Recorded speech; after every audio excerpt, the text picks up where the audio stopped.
Bismillahirrahmanirrahim. Assalamu alaikum everybody watching me.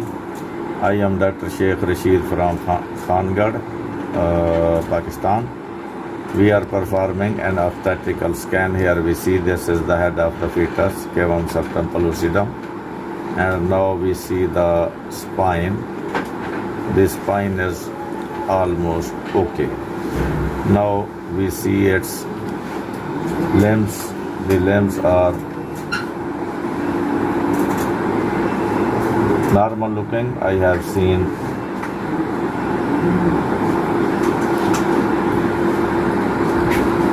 this is the hand.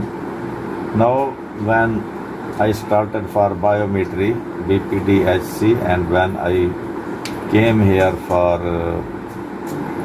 abdominal circumference, as you see here, this is the umbilical vein which is entering, and here this is turning, and this is the section where I should see the stomach.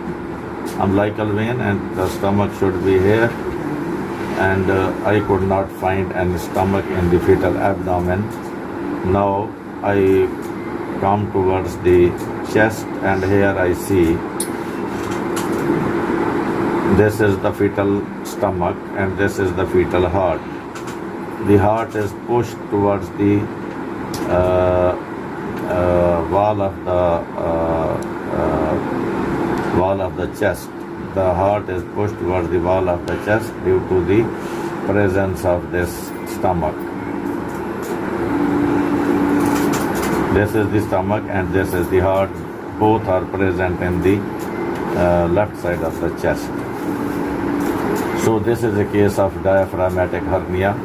We should be careful while documenting, because sometimes normally in some sections we may see the stomach and heart at the same level. But to be very clear, we take this section where the umbilical vein is coming, this one, and there should be stomach, but no stomach. Now we come into the fetal chest and see this is the right lung and this is the stomach and this is the heart, which is pushed towards one side. I am thankful to Dr. Shagufta Manzoor, great gynecologist of Rohila Valley. She referred this case towards me, and thank you to all my friends, members. This is a rare case of diaphragmatic hernia. Thank you for watching the diaphragmatic hernia. Islam Zindabad, Pakistan Zindabad.